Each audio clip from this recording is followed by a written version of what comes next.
Hola amigos y amigas del canal. Estamos en una fecha que es muy importante para la historia de la historia contemporánea. Fueron unos hechos súper relevantes, súper trascendentes y súper oscuros y súper macabros también. Se cumplen los 20 años de los atentados a las Torres Gemelas y al Pentágono. Se cumplen 20 años del 11 de septiembre. ¿Te acuerdas cómo apareció intacto el pasaporte de Mohamed Atta entre Mm. los escombros de las Torres Gemelas? Qué sospechoso, ¿verdad? Qué Sí, sospechoso. exacto. Y no Es que, solo fue una tragedia, como tú dices, también unos cuantos misterios hay, y no pocos. y muy Bastante. turbios, Sí, sí, sí, muy muy turbio. turbios, y muy turbios, ¿eh? Hay cosas que yo jamás me voy.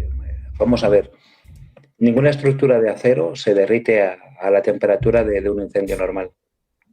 Hemos visto cómo ha habido rascacielos que han ardido a mucha más temperatura que las Torres Gemelas, con mucha menos solidez que las Torres Gemelas, porque las Torres Gemelas eran unos pedazos de moles del copón.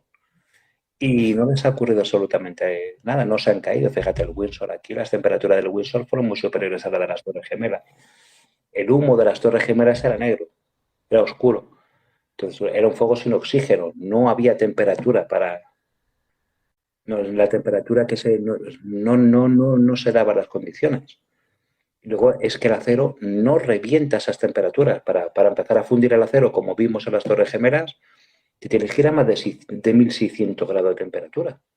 Y no se dieron. O sea, ven a gente, hay imágenes que ves a gente justo en la zona del impacto del avión, que es evidente que a temperaturas de 1600 grados habrían desintegrado. Y ves gente incluso, pues, en la zona de justo del impacto del avión. Que no. Hay cosas que no. Luego la velocidad de caída libre de las Torres Gemelas. Es que es una velocidad de demolición. Es una velocidad, o sea, totalmente de arriba abajo, en caída libre. Eso no hay Dios que se lo crea. Vamos, yo no me lo creo. Mm. Luego del World Trade 7, el 7, el edificio 7, que ese, sin haber sufrido un impacto directo, también cae. Ahí a velocidad a velocidad de caída libre. No sé, Ujú. es que no. Yo, mi opinión, a mí no me extrañaría para nada, pero ni un ápice de sorpresa que Estados Unidos estuviese detrás del 11S, pero tampoco pondría la mano en el fuego. Yo no me extrañaría nada porque ya ha ocurrido mil veces a lo largo de la historia de Estados Unidos de operaciones y atentados en contra de su propio pueblo para poder justificar guerra, justificar cualquier acto violento en contra de otra nación y simplemente para su propio beneficio, ¿no? Tenemos el ejemplo de España, la guerra hispanoamericana Mm. por el Maine, ¿no? El hundimiento del Maine, que ya se ha demostrado y mil veces que fue Estados Que, Unidos o que, sí, desde que se lo dentro. hicieron ellos. Es que se lo ¿Cómo? hicieron ellos. Lo del maíz se Exacto, lo hicieron exacto. ellos. Y siguen negándolo, pero todo el mundo ya, incluso historiadores, investigadores, perdón, de Estados Unidos, están diciendo que la explosión fue de dentro, con militares dentro. No es que los españoles se metieran dentro a poner bombas, ¿no? Con militares dentro explotó, por tanto eso tiene que ser ya planeado desde dentro. Hubo una guerra y fue la propia España la que dijo de investigar y poner su propio dinero para ver si la explosión había sido desde dentro o desde fuera, cuál era la causa. Y Estados Unidos se negó porque sabía que quería declararle la guerra a España. Lo vimos también en los documentos desclasificados de la CIA, en la que se llama Operación Northwoods, donde se demuestra, bueno, más que se demuestra, donde se explica el hacer una operación para poder invadir Cuba, ¿no? La Cuba comunista.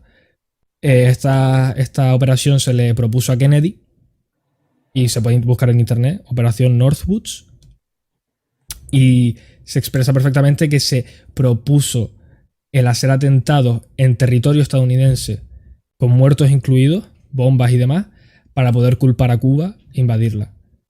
En Vietnam pasó lo mismo. También hay muchos indicios de que el barco que Pero, se hundió entonces, es podría ser perfectamente una excusa barata para poder meterse en la guerra y ayudar a Vietnam del Sur, ¿no? Entonces, a mí no me extrañaría para nada, pero vamos, nada, que Estados Unidos hubiese hecho eso. Hubiese propiciado el 11S.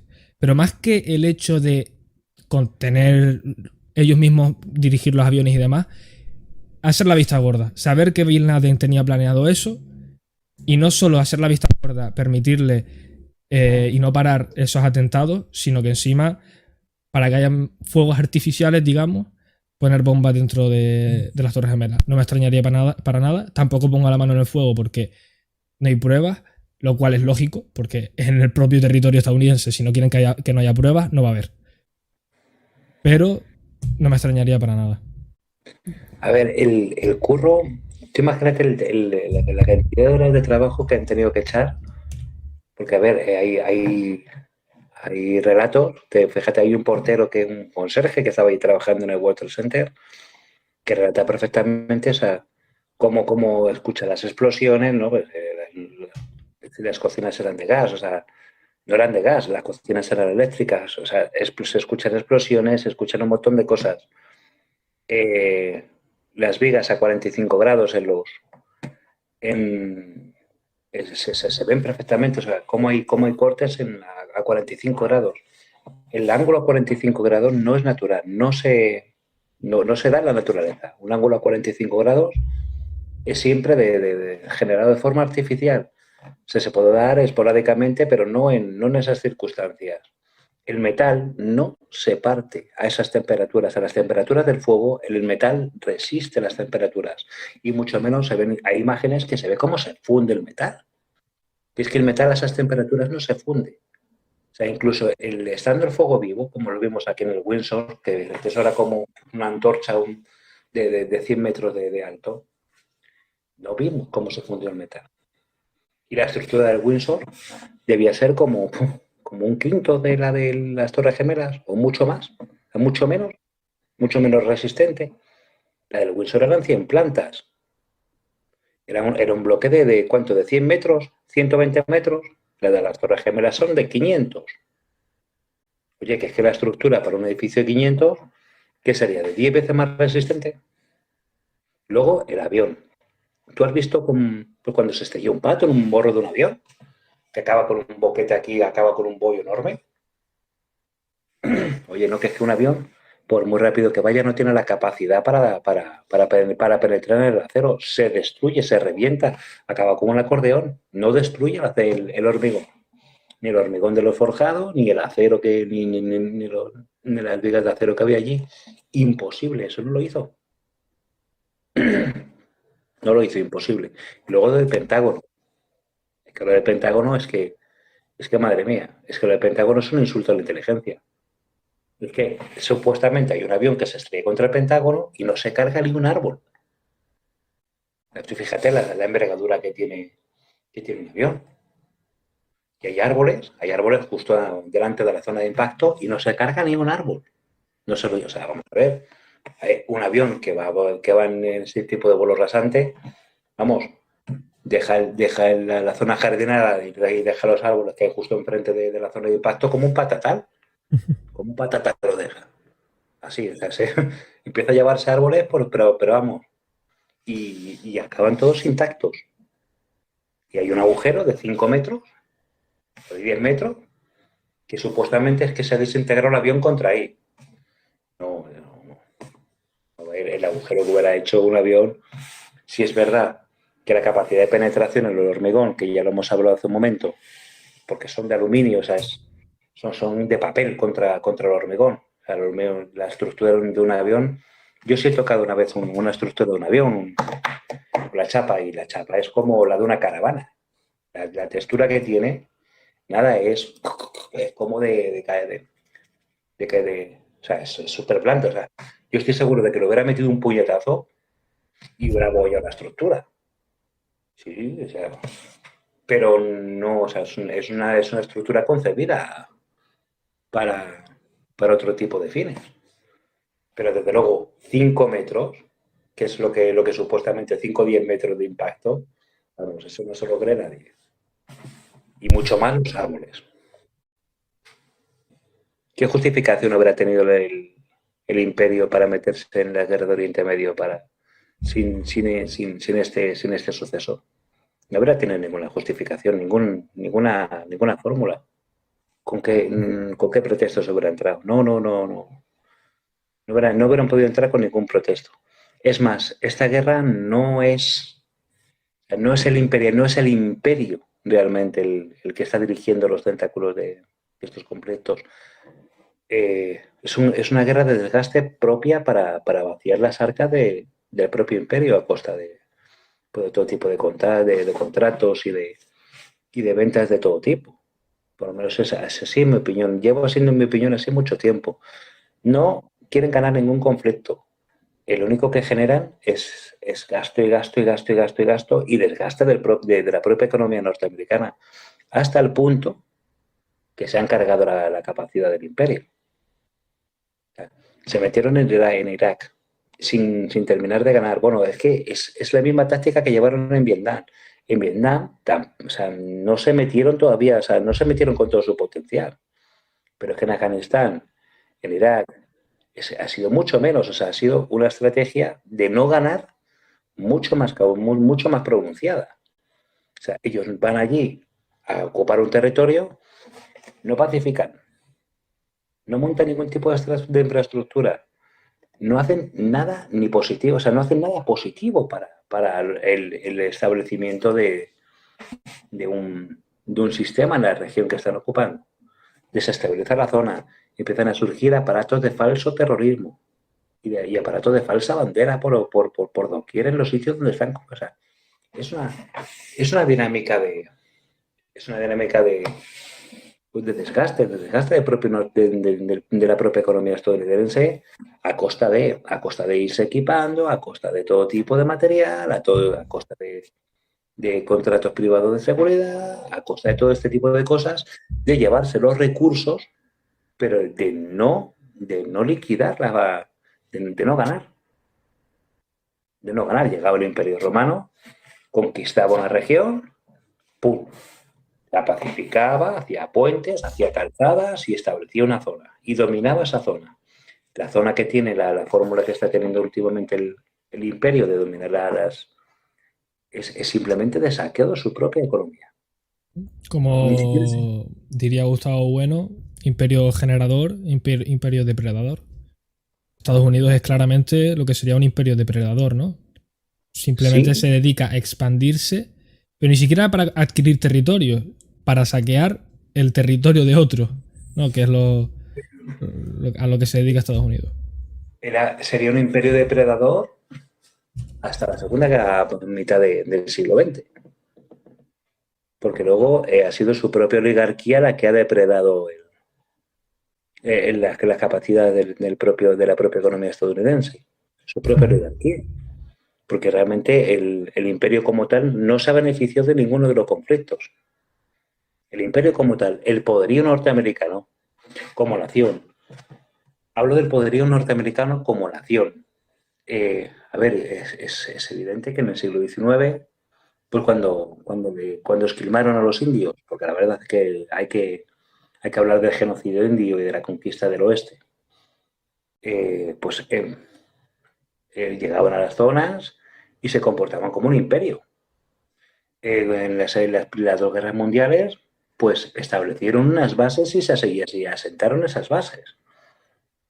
O sea, después de la Segunda Guerra Mundial, o sea, quizás el input lo marca la guerra de Corea. Yo creo que la guerra de Corea es la última que realmente han puesto toda la carne en el asador. El resto, en Vietnam no, o sea, en Vietnam la resistencia del pueblo vietnamita fue muy, muy, muy tenaz. Se salieron muy escaldados de allí, nos pusieron el 100%. Si hubieran puesto el 100%, ¡buf! Oye, que es el imperio. Y si es verdad que reventaron y destruyeron todo lo que hicieron por doquier, pero luego a partir de ahí se acabó. Joder, la operación Tormenta del Desierto en 90 nada, asomaron los tanques ahí a Saddam Hussein y le dejaron 15 años más. Le dejaron tranquilamente. Ninguno de los conflictos que tuvieron después no remataron en ningún caso. O sea, todas sus guerras han sido desgaste. Desgaste, despliegue y gasto, gasto, gasto, gasto y gasto contra sus propias arcas públicas, contra su propia emisión de deuda. También hay que ver que la Fed, la Reserva Federal Norteamericana, ¿en manos de quién está? Está en manos privadas. Y parece que los últimos 30 años, desde el 90, desde que cayó la Unión Soviética, no llevan comportándose de esa manera. Gasto, gasto, gasto. No han querido, o sea, realmente la única motivación del imperio es que realmente no es el imperio.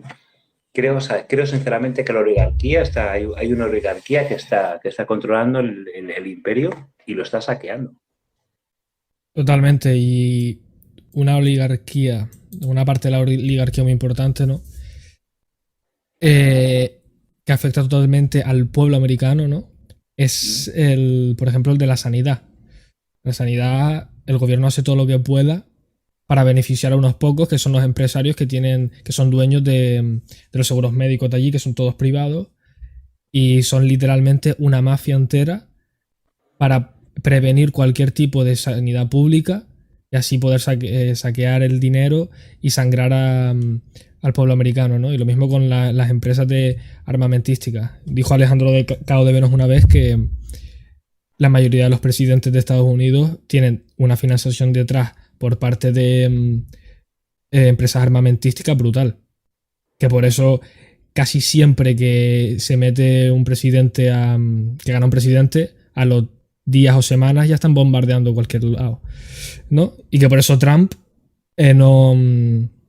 como ya era millonario de por sí, no necesitaba tanta financiación y era un loco, pero eso radicaba en que no era tan fácil de controlar, ¿no? Y es el que menos ha intervenido internacionalmente, ¿no? Porque no depende de nadie ni le debe favores a ninguna empresa armamentística.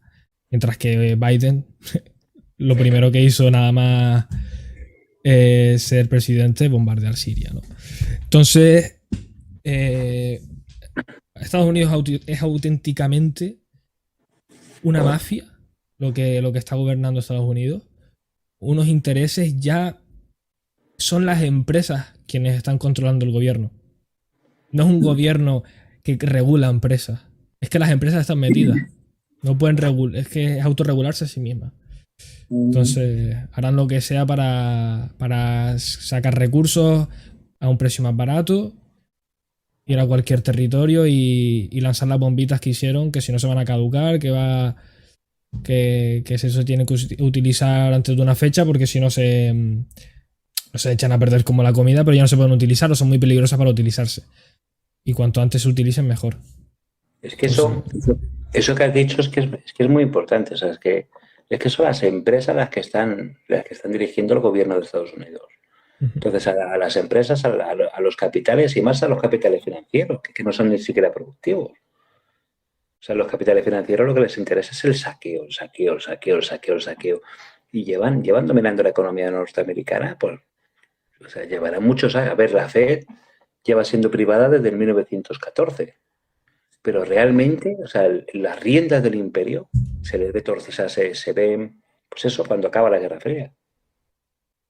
Cuando acaba la Guerra Fría y de repente ahí está la oligarquía, que es la que se hace cargo de realmente las riendas del imperio. O sea, la oligarquía sí que no tendría, o sea, porque tendría sus intereses divididos. Es evidente que la oligarquía norteamericana no querría tener a la Unión Soviética como potencia hegemónica en frente. Porque la Unión Soviética, sabes que por muy debilitada que estaba, siempre barrió un lado. Siempre estaba barriendo por un mismo lado, por muy torcida que fuese. Ya hemos hablado en alguna otra ocasión de que la Unión Soviética va torcida desde los tiempos de Khrushchev. No era el Estado socialista que construyó Stalin. Entonces hay una serie de cosas, pero incluso así se sigue siendo el contrapoder ya no solo del capitalismo, sino de la oligarquía, del imperio y de ese tipo de cuestiones. Amigos y amigas del canal, si os ha gustado el vídeo, suscribiros, apoyarnos, hacernos subir el ranking de visitas. No vamos a cobrar nada, no te creas tú que cobramos por hacer YouTube.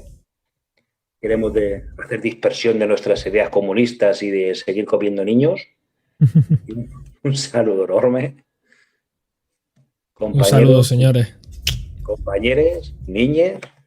Y hasta luego. Camaradas.